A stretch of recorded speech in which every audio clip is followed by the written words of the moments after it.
Hey y'all, welcome back to the podcast. I'm your host, Vashti Sarah, and you're plugged into another episode of All the Things.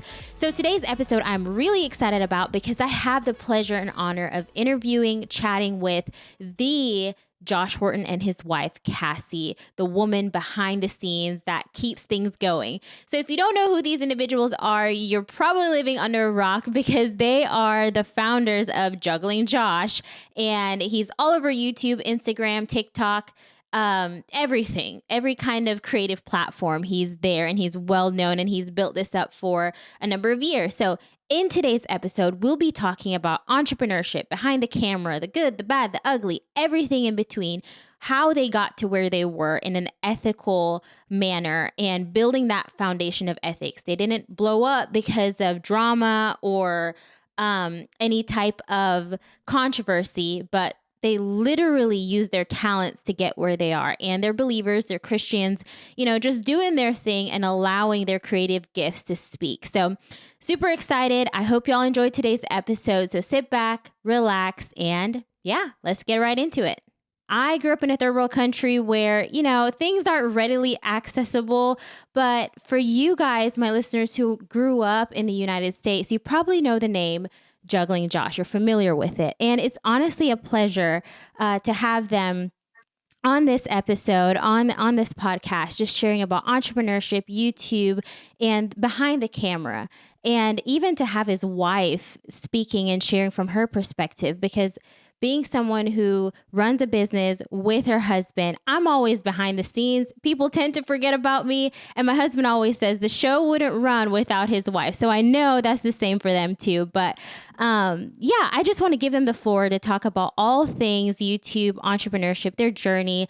A lot of times we think success comes overnight, but we don't see what it looks like in the background, the hardships, the sacrifices that they had to make. So Josh and Cassie, thank you guys so much for saying yes. And let's just jump right into it. Can you just tell us a little bit about yourself and how you got started on YouTube and in the entrepreneurship business side of things? Sure. So my college degree was actually in entrepreneurship. That's literally what my degree was in, is entrepreneurial studies. Mm-hmm. So I knew early on I wanted to do to run my own business. At the time, I was planning on being a professional juggler, just performing corporate events and halftime shows. And that's what I did for several years after college, full time. And I was mainly just working on the weekends and sometimes nights, and had a lot of time on my hands. And some friends of the family were starting a social media agency. Mm-hmm. So I was their 8th hire. And fast forward a little bit, it started part-time, and then it ended up being a very much full-time job where I was managing a team and learning all about social media. And the company grew to like 100 and something people. And it started to kind of take over to where I wasn't able to do as much of the performing as I'd wanted, and was having to say no to shows, or I'd forget to respond to emails. And this is over the course of 4 years. Oh, wow. Yeah. And paraphrasing a little bit. But basically I quit my job to focus full time on juggling. Mm-hmm. And we were actually living in Texas at the time, and Cassie was a full-time teacher. So I did have we had the stability of her job for me to kind of take the jump, going back to performing when I really hadn't been keeping up with my clients or gigs. But I had learned so much about social media through that, working on that job, that I started posting videos kind of just for fun, but like for fun with intentionality and the expertise that I learned at the company. And then slowly I saw the shift and the potential on social media, and started putting more and more focus on that. Mm-hmm.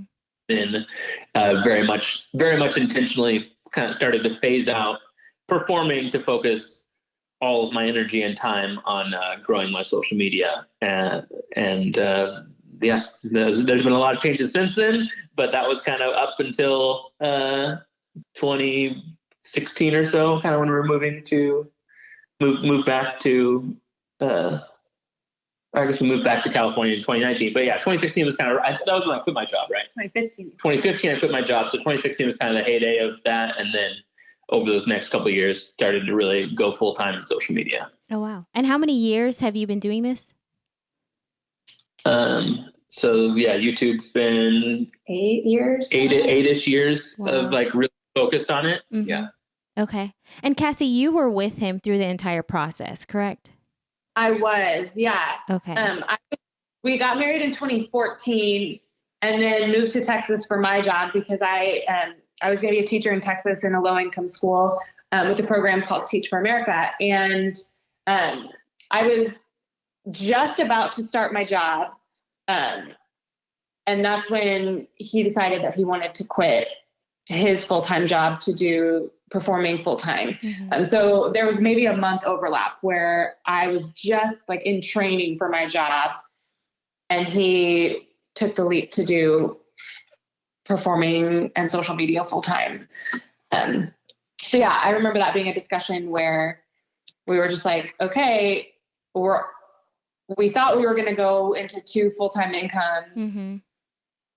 but we're going to just like trust the process and stick to my steady income and trust the process of him building his performance portfolio and his social media.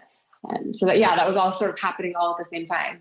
And I'm sure that took a lot of faith. I mean, even for us, like Jared quit his job about a year ago to start Canto Shark. And it was a tough decision, but I remember calling him, I think it was a Monday or Tuesday, and I told him, Jared, we've been praying about this. We've been talking about this. It's been something that, we've been juggling with the idea. And then finally one day I was just sitting in my office and I was like, Jared, it's time. I called him. I was like, this week, send in your resignation.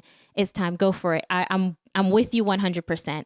And it'll be a huge sacrifice financially because we don't have 2 steady incomes, but we're going to make it. I just know we're going to make it. And I had full confidence in him. And I mean, it just shows, how far Josh is right now, both of y'all, but for him to get this far, it required a wife that will be willing to make sacrifices and have that trust and faith in him and see what maybe other people didn't see in him. Yeah, absolutely. I think for me, we always talk back, we went on a walk one night mm-hmm. and we sort of always come back to going on that walk because we left the walk for the walk. And by the time we got home from our walk, we had decided that the next day he would put in his resignation. Mm-hmm. And it was, like you were saying, just sort of that faith that like, okay, I trust that you are going to put in the work, that you are going to invest in what you need to, the time and energy that you need to spend in building your business. Mm-hmm. So yeah, very much an exercise in trusting that he would do what he needed to do in order to help support us as much as we could while I was on a steady income. Yeah.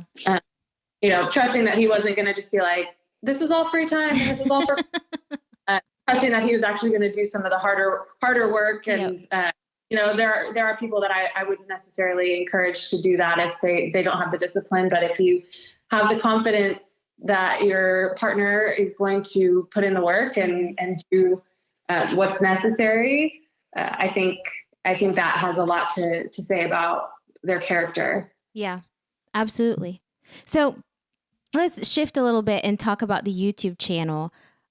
What inspired you to start the YouTube channel? You said a lot of it had to do with the influence in the business or the organization you were a part of, but how did you find your niche and content focus? Was juggling just the thing you always did growing up and that was the easiest thing you could think of? Or was it something genuinely, oh no, I know this is something I'm passionate and talented in, and this is an area of focus that I can hone in on?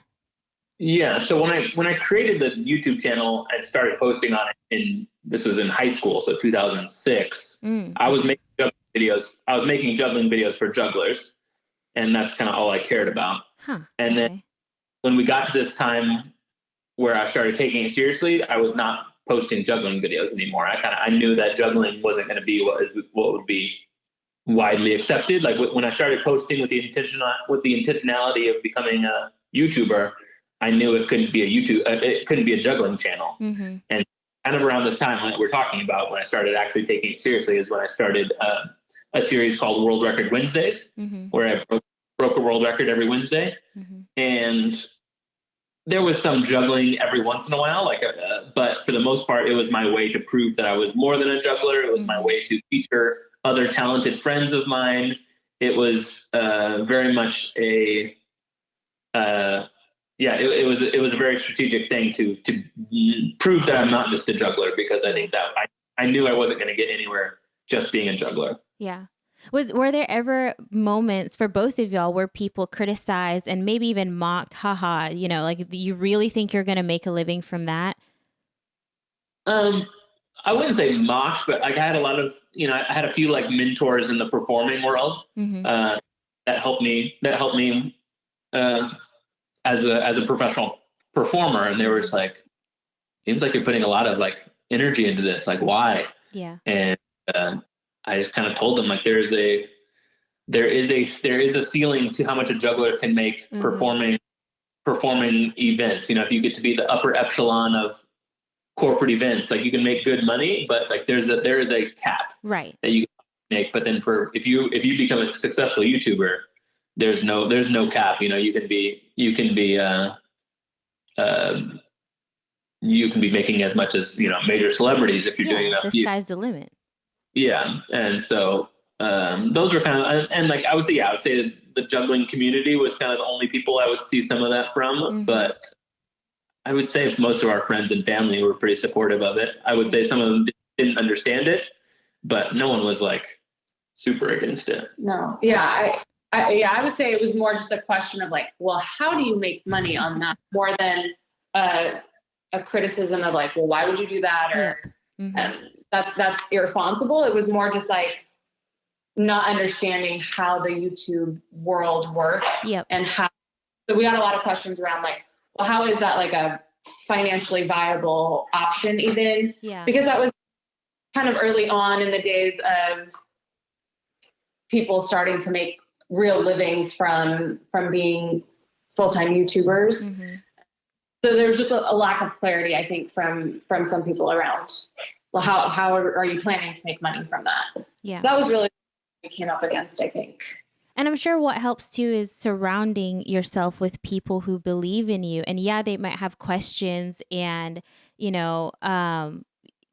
basically just questions on how are you making this work. But at the end of the day, surrounding yourself with people like-minded and will also challenge you to think bigger and to ask the hard questions. Right. Okay. So when it comes to the YouTube journey, what were the key milestones that led to the growth? Because there's significant growth. Obviously not overnight, but were there any key things that led to that significant growth or impacted it in any way? Yeah. There were several big milestones. Like one big one was, honestly, we had this for a while. The channel was called Jake and Josh, and so we kind of met this person through a friend. We didn't know him, and invited him to come live with us. Basically, not basically. That's what happened. So this guy named Jake, triplet, came and moved into our house, and he was my partner on the YouTube channel. And having another person was very pivotal. It's a very tough and lonely career if you're doing it by yourself, and especially my format of videos of trying to break world records. And then, that was out for a while. I was only doing the world record series. But then I started doing like the trick shot challenges and all this other stuff. It's like very hard to do by yourself. And so having someone who literally lived in my house, who could split the editing, who could brainstorm, who can, travel with, all these things, it was pivotal. And Jake ended up moving on and is now crushing it with his own channels and also helping Trey Kennedy. But Jake was there from like 25,000 subscribers to 120,000 subscribers. Wow. And that's the hardest, the hardest part is the beginning. Yep. And so I was able to get a few, some subscribers from the early on, or just from my juggling fans or whatever. So I knew what I was doing, but like that grind of 10 to 100K is really, really, really tough. And so obviously all those milestones are just numbers. They don't really mean anything. Right. But having someone for tough period was definitely pivotal. And then beyond that, it was just, it was making the move to go full time. Mm-hmm. It was making the move to California was big when we decided to move back to California.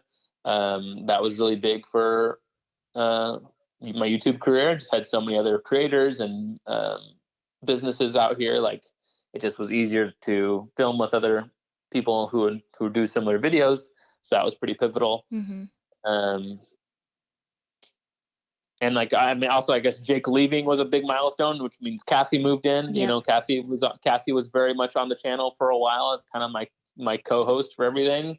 And that was while she was working full time with me Mm-hmm. before we moved to California.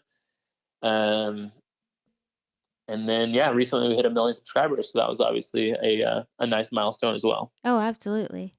So are there any businesses outside of YouTube that you are a part of? I know Alpha Clash is something that you're promoting, but are there any other projects outside of YouTube that also helped with your YouTube success, or are there two completely separate things?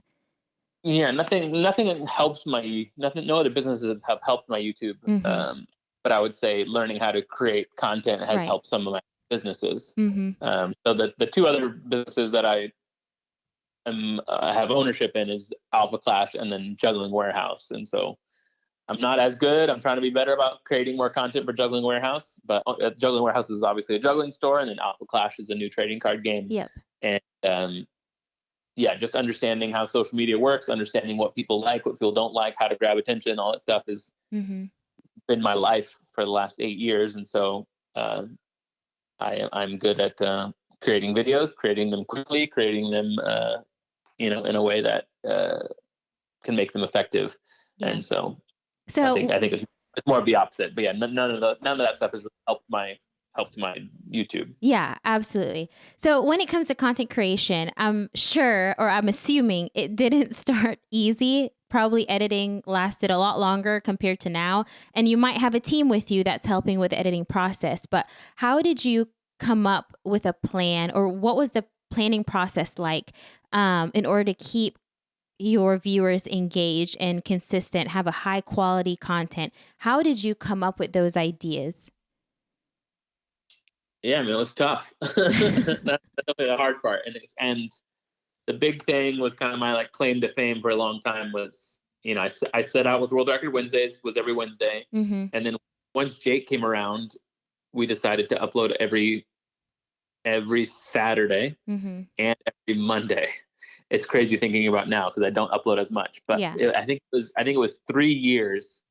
We posted every Monday, every Wednesday, every Saturday, and never Wow. missed an upload. Literally never missed an upload. I think there was one time where Jake and I were doing a brand deal on a cruise ship, and we didn't have the internet to upload, and so we were 1 day late or something. But that was the only time we missed. Mm-hmm. And so when you have that, people always say those schedules, like, it helps a little bit with your followers, but more so it's just to keep you honest. Mm-hmm. And I was very much a big believer on that. It's like if you let one slip, you'll let another one slip, and then Wow. soon it'll be 3 weeks before you upload again. Yeah. So keeping that schedule was really important to me at the time. And I think at that time on YouTube, it was also really important to be consistent. I think now, so it's more about putting out really, really, really, really, really good videos when you can. So the meta there has changed a little bit. But as far as the brainstorming process, it's a combination of being creative and then also observing what's happening on the platform. So, if there was a trend happening with, weird stuff goes trendy on YouTube. So, mystery boxes will be a trendy thing within the kid stuff. And so then it's like, oh, well, can we do a trick shot mystery box? Can we do the world record for most mystery boxes open? So it's like putting our own spin on trending topics. And then, also a big thing on YouTube is if something works well, you keep doing it. Okay. So, just finding new ways to do the same video, honestly, is another side of YouTube that is not always the most fun because you feel like you're repeating yourself, but it's typically what works. Yeah. And how do you respond to feedback as you're changing and adapting to your audience preferences? I'm sure not everyone's okay with it. I mean, you went from juggling to trick shots and breaking world records. Were there any feedback that, we just want the old Josh back, or we want the old content? how did you respond or engage with that type of feedback, if you had any?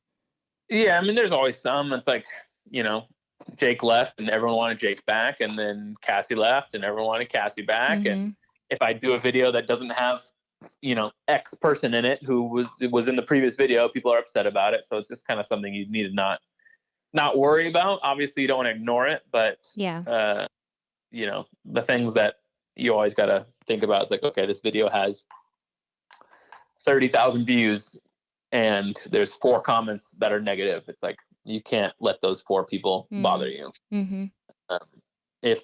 If you have 1,000 comments saying, man, you should stop doing this, then yeah, you got to think about it, but you can't let the 1 or 2 comments out of 300 comments, 200 comments, whatever it is, bother you. And I'm not saying that's something I was immediately perfect at, and it takes practice. Mm-hmm.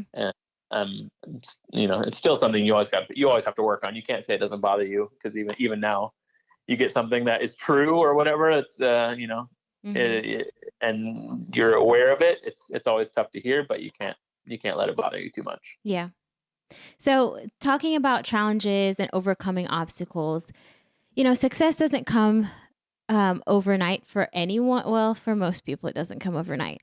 How did you guys remain consistent and not allow the hurdles of life to overcome you?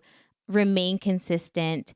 What were the challenges that you guys faced from start to now that, maybe discouraged you along the way?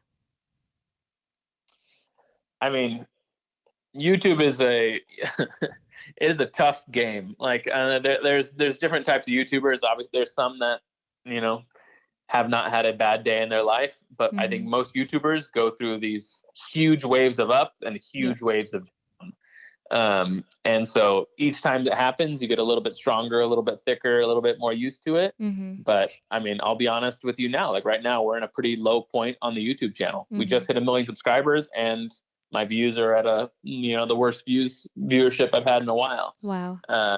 So it's a kind of a never ending battle. And I definitely feel like this romantic connection to my YouTube channel where it's like, I don't want to leave it, but you also have to think about things like, oh, maybe it's time to start a new YouTube channel. Yeah.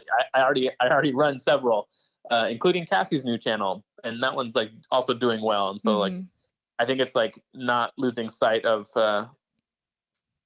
just kind of keeping your focus, not losing sight of what you're good at, and figuring out where to make the next move. But for the most part, a long time ago, someone told me, when I was, complaining to them on the phone, a fellow YouTuber, just about stuff is doing bad. His phrase that I always end up telling myself again is, what you're feeling right now is why people don't make it on YouTube. Wow. And so he said, it's everyone quits because this happens. And so if you just keep going, it'll come back. And for the most part, that's worked out. Right now, it's been our longest probably downswing on views. So I'm always trying to be ready to be agile and switch focuses and make a side hustle or a side channel become the main channel or the main hustle. But for the most part, I always just try to like fight through the downs and hope that the ups come back. Yeah. I think about just watching Josh in general, like even from a wife's perspective, one thing I think there's a temperament that I feel like successful YouTubers have to adopt, that, some of his fellow YouTubers that maybe aren't doing as well, or maybe have given up on it by now, they get really hung up on the downswings, or they get really hung up on the feedback or the comments from viewers, or they put out content that maybe they're not proud of, but then they're surprised that it doesn't perform very well. I think the temperament of just accepting sort of the ups and downs of it and being able to sort of emotionally regulate that, I think is huge. So like for Josh, he gets, these sort of downswings, and it's very easy. It could be very easy to get very depressed or very dejected and want to throw in the towel. But I think something that he does that I think speaks to his entrepreneurship is he gets in these downswings and he sort of starts to think, okay, where do we go from here? What's the strategy moving forward? I could get stuck in the head game of like, this is doing terribly, I'm failing at this, or I can put my boots on the ground and think, what's the next move? Where are we going from here? Yeah. I think that's huge as far as longevity and sustainability, is being able to have that sort of attitude of like, okay, this isn't doing the best right now, but what are we going to do to help improve, or where are we going to pivot? How are we going to shift in order to do better, or to make the necessary changes to find the upswing? Mm-hmm. Wow. Was there ever a point where both of you maybe even uttered or thought, maybe we should quit? I mean, yeah. Yeah. It's happened, but I think, I don't know if we use the word quit necessarily, but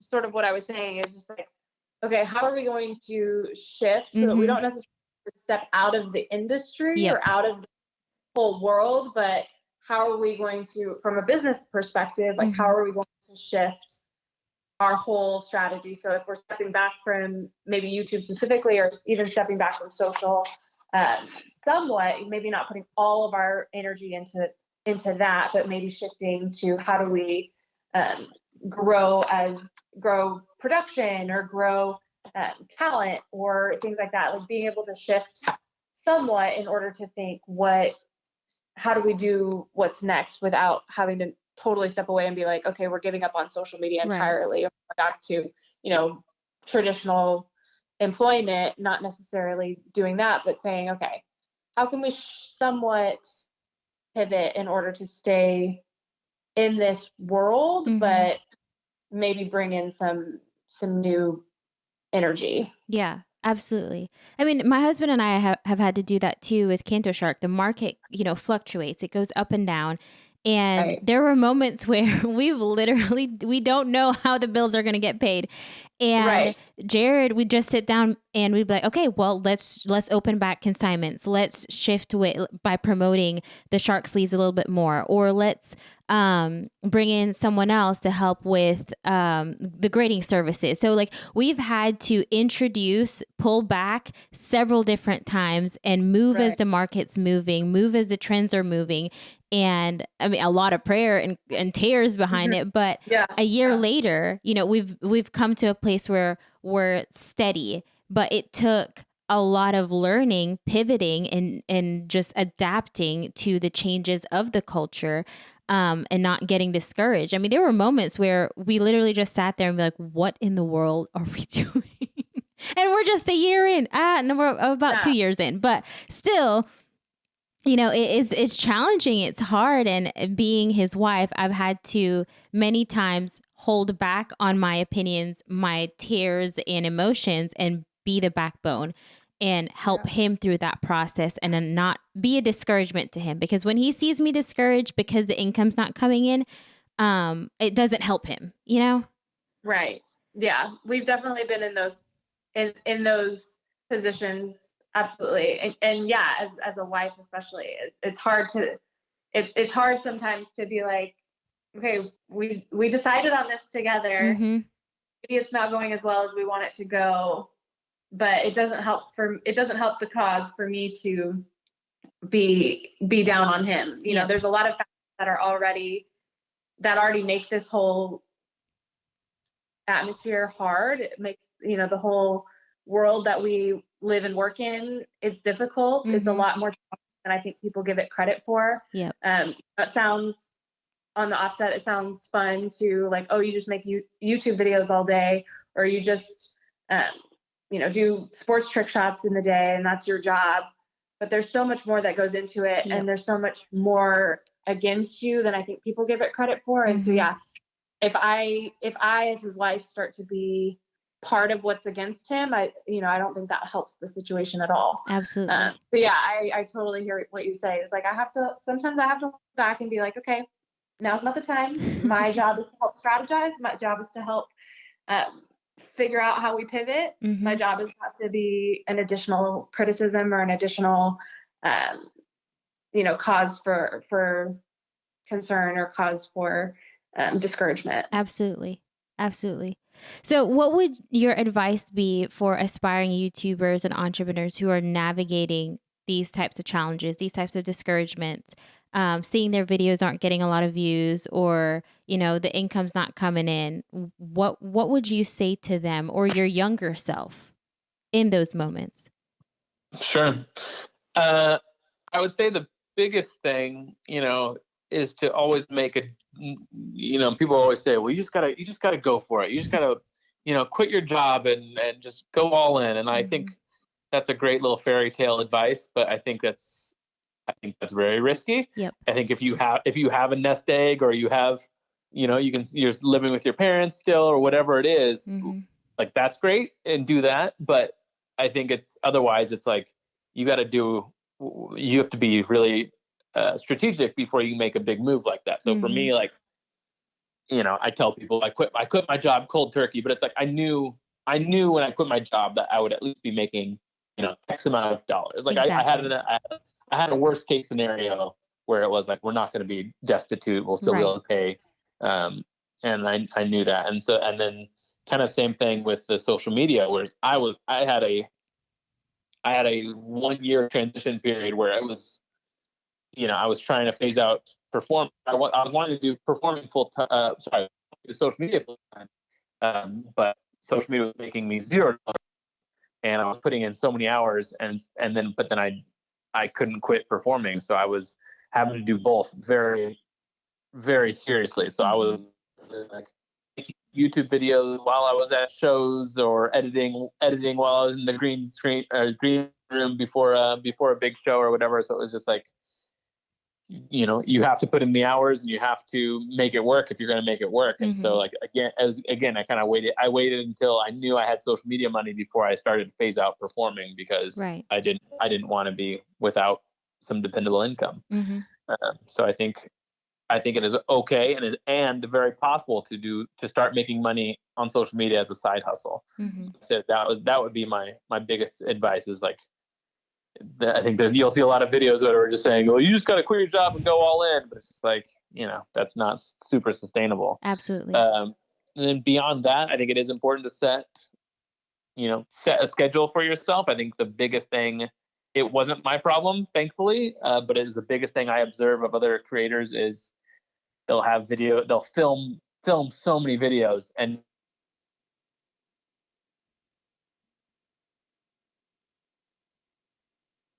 this thing right, or I didn't look good doing this, whatever it is. And they treat every video like it's, needs to be this perfect masterpiece, when YouTube, especially when you're starting, is about quantity. Yep. I think you need those reps when you're starting. I think, people like Mr. Beast or whatever right now will say you just need to put out the best possible video, and there's something to be said for optimizing your video or whatever. But if you're just starting out and you don't really know what you're doing, you just need to start posting. Like, just make yourself post. Say every Wednesday I'm going to post something, and just to get going, because the more you post, the more you're going to learn, the more you're going to get better, the more you're going to get more efficient, and then you'll start to learn what works, what doesn't work too. Yeah. So I think it's just like a lot of people get paralyzed by the fear of pressing publish, and so it's just about getting some videos up. So that on the YouTube side of things, I think it's really important to just start posting. And that goes into my time management and work-life balance question. How do you guys balance time with, work, with home life, with you as a married couple? Because it's demanding, having to pump out content repeatedly. Was there ever a point where the YouTube channel and having to invest so much in it brought a wedge between you guys and your family? Yeah, some of those earlier years where I was just really grinding, like, it was definitely tough, because that's when I was like, I wasn't making any money, and so I didn't have an editor, so I was staying up till 2 a.m. editing, and then Cassie would leave in the morning for work, so I wouldn't see her there, and then she would come home and I'd be out filming, and so it was pretty tough there for a while. Yeah. And And then there was also a time, like kind of during my, like, I feel like during my, kind of the heyday of my growth, like there was a time period where I was growing and making some of the craziest money I did on YouTube in a short amount of time. There was like a 6-month span where I grew a lot. And I think at that time, it just like, it was so overwhelming that I couldn't think about anything else. Wow. And also just like, I got better about this over the last couple of years, but it was a thing. Cassie also got better about relating to it, I think. But, you have your analytics at your fingertips all the time. So there's an app that tells you how many views per minute you're doing on YouTube, or how many or how many per hour, how many per minute, what is your click-through rate, all the comments, all this stuff. It's just like, you can see it in real time whenever you want. And you can see how much money you made yesterday versus today versus the day before versus last month versus last year. And so I feel like when stuff is either doing really, really well or really, really bad, for a while, all I wanted to do was dive into my analytics, and I would be checking it, at the dinner table, whatever. Like, I was just checking it nonstop. And I learned to phase that out. I'm much better about it now, right? Yeah, I would definitely say there's been some growing pains in that way, just as far as like having to negotiate that, understanding that there is a need to do the research and to understand your analytics and to understand the trends that are on YouTube. And that takes time and that takes energy. And especially when he was sort of in the space where he was doing performing and growing his social media,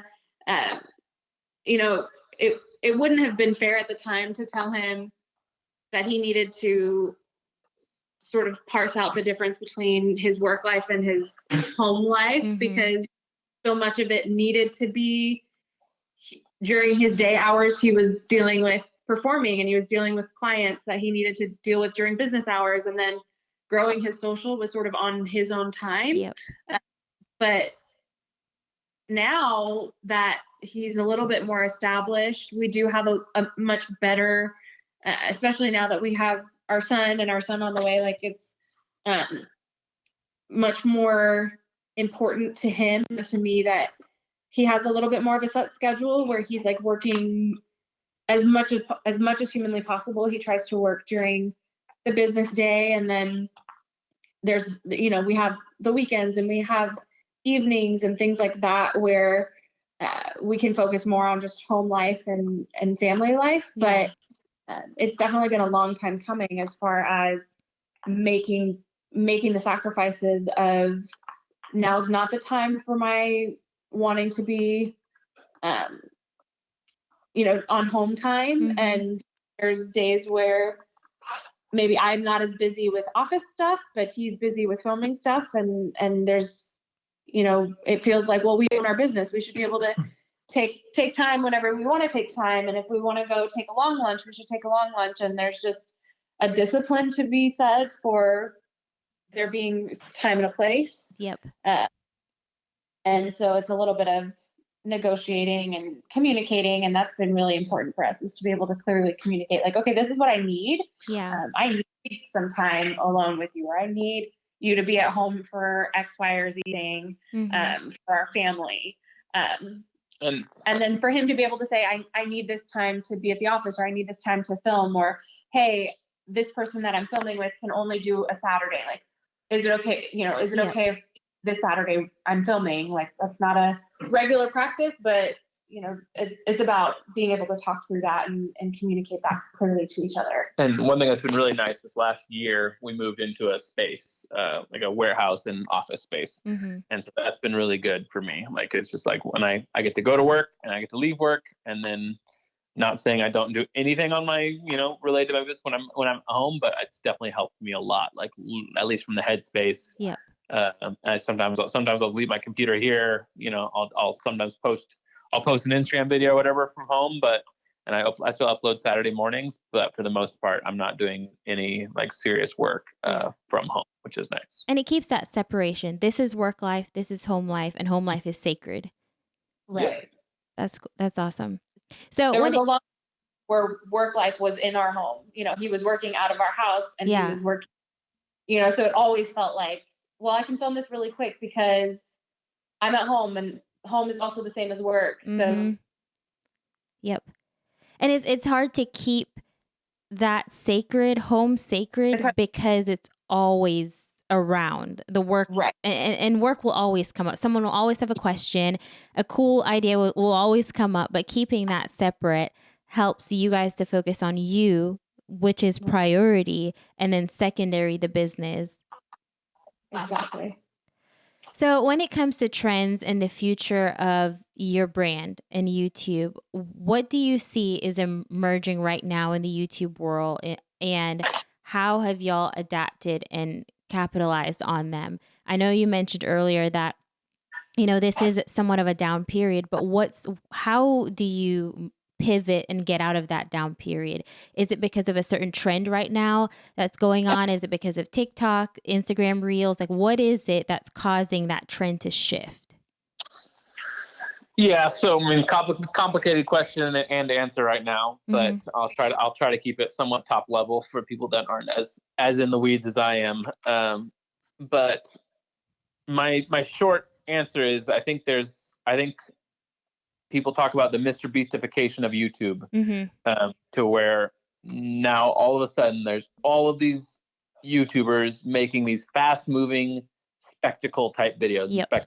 Spectacle is the word that gets thrown around a lot. And so, I feel like for a while I was competing against, I never liked the word competition for YouTubers, but now I feel like A, it's become more of a competition, but also B, it's like I was only in the niche of like other people doing trick shot videos, which is like not that many people. Yep. But now there are so many kind of just generic spectacle type videos happening, where I am now in when someone's on their homepage and they see me breaking a basketball world record, which used to be good enough, and now it's, oh, I crashed my Lamborghini into a moving train. Yep. whatever. And like, I just saw that title and it wasn't Mr. Beast. Like, someone else is breaking a Lamborghini for views right now. And it's just like, I'm still somewhat in the spectacle space, right? Like breaking world records, doing trick shots. Any of that is still like, oh, wow, that's amazing. It's still kind of the reaction. So part of my plan is to niche down a little bit, and also potentially age up. Adults enjoy my videos, but I'd say my like bread and butter audience has been like middle school boys, right? Yeah. And I think some of them have aged up, and I think it's tough to have that revolving door of fans coming and going. And if you can age it up a little bit to where kids can watch it, but it's also like a little bit more palatable for college and above, then you can do better. And so one of my ideas right now that I'm working on is a learning series, so learning new skills and documenting the process of it. So I'm learning soccer freestyle, I'm learning the kendama, I'm learning what else is happening right now? Oh, I shot 100 3-pointers a day for 30 days. And so kind of doing just like very much like, it's still amazing, but it's not a spectacle. And it's more about like coming along for the journey. It's going to be more personality based, because there's still lots of like personality based YouTubers that are just doing more mundane things that are crushing it, but they have more of a connection to their audience. So niching down there. And then also I want to start, I kind of hinted at it before, but I have a YouTube channel for the Juggling Warehouse, my juggling store, but I almost never post on it. And I think niching down to that level and going back to my roots of making juggling videos could also be successful, because it's a niche where people, I don't need to say I'm going to juggle the Lamborghini and throw it into a volcano. I can just say I'm going to do this trick or that trick, and then at the same time I can be doing views and also selling juggling products. Yep. So combine all the business aspects together. Yeah. So that's kind of the plan. And then Cassie has a early childhood education channel that we're also trying to put more effort into as well, which is a totally different niche. But I think it's like unlimited potential of views. Like, there's so many kids watching YouTube right now and need good educational content. Absolutely. And so, it's hard when you have so many things, you want to put a few eggs in a few baskets, and it's hard to have so many channels going. But I think the move right now might be to, create smaller communities on a few different channels. So we'll kind of see how it goes, but that's where my head's at right now. Yeah. And Cassie's YouTube channel is needed, especially with the the trends in society right now. You guys have remained ethical in a lot of what you do, and remain grounded. You don't follow the societal or political trends. I don't ever see you guys engaging in any of it. I don't know if that's a safety thing, protecting your brand and just staying out of it entirely. But I think there's a lot of wisdom to that. But going back to Cassie's channel, my husband and I are expecting our first child. We have been exploring different things. I personally want to homeschool, but also find those platforms that I can be okay with and trust whatever is being published, or whatever my child is receiving from that channel. I can trust that wholeheartedly. Like there's no questions as to if there will be any like innuendos in it or any type of subliminal messages. It's pure content. It's legitimately just to learn. And, and that it's needed. There's a lot of people compromising in order to get big, in order to make money. And I don't see you guys doing that. And that will pay off in the long run. And I just hope that encourages you guys. But on that note, have y'all strategically just chosen not to promote any type of political stance on your YouTube and brand platforms? Is that strategic? Is that something that you you have conviction on? I think for us, we always come back to what are we putting out there, and what are we wanting kids to see? Mm-hmm. Would we want our parents to see what we're posting and be proud of, Yep. Mm-hmm. I think, are we putting out things that are going to cause children to do things that maybe we wouldn't encourage them to do if we knew them one-on-one? It all comes, I think, back to we want content out there coming from us that if we were to engage with every single person in our audience one-on-one, mm-hmm.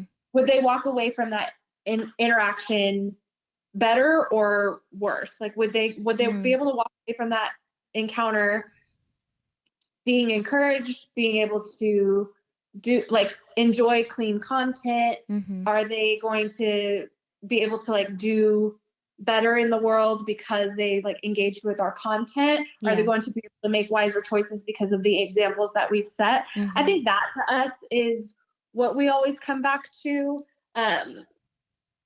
We, on any side of a political argument or any side of a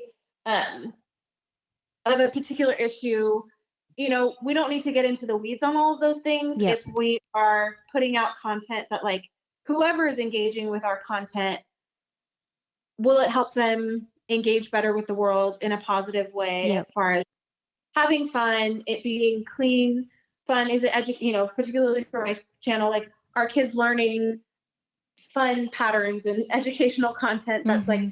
That's all there is to it. Yeah. We can save our convictions, our personal things for the people that we engage with one-on-one. But as far Absolutely. As our broad goes, we just want people who are engaging with our content to feel good and to feel like they can replicate what we're doing, and that's positive in the world. Yeah. That to us, I think, is really important. So there have been times where we've been asked to promote brands or promote different things that we've sat down and had the conversation. Do we promote this mm-hmm. product, or do we promote this thing? Yeah. Money would be good, but would the message be right for our audience? And there are things that we've walked away from because they haven't been a match for us, or they haven't felt okay, if we're promoting that, what is that going to help the people that see our content? Like, what is that going to help them do Mm-hmm. or encourage them to do? Or is that really something that needs to be in front of them, Right. considering the age of our audience? So we do have those conversations pretty regularly about what we put out there, and trying to remain ethical and have our integrity, and feel like the stuff that we're putting out there is really true to who we are as humans. Yeah. And I think too, it's important to realize not every social trend or political ideology needs to be a part of your YouTube platform. Strictly keep it where you started, and, go back to your why. And I think that's the demise for a lot of people and businesses, where we want everyone to, or we want to go with the majority. So we start incorporating things, and we go against our values or morals. But you guys have remained consistent. And there's literally, if I type in Google, like controversy with you guys or anything, and I mean, you guys have a large following, extremely large following. There should be some type of controversy, but there's not, because you remain consistent and ethical in, what you're doing. And you remain focused. You weren't swayed left or right, and you had those hard conversations. And I'm sure some of them were hard to pass up. It's like, well, this would have been a good brand deal. This would have been good money, but it's a no, because we're protecting our family. We're protecting the brand, and we're going to stick to our why. Yeah. That's good. That's really, really good. So before we wrap up, tips for success for anyone who's listening. What are the 3 pieces of advice? And I know we talked about a couple things that you'd advise to listeners, but 3 things, or even one. If there's one thing someone could walk away with from this entire episode, what would that be? I think I already touched on it, but I think it can kind of maybe be a 2-part thing. But I think waiting until you have a baseline before the next thing, like waiting to, like, it's important to make moves. Like, I think that's really big. Like, I think you do need to take jumps. You do need to take risks if you're going to be successful in business. I think that's definitely true. However, I think it's important to, do it with some sort of like calculation, right? And then with that is to always be kind of surveying what the next thing is.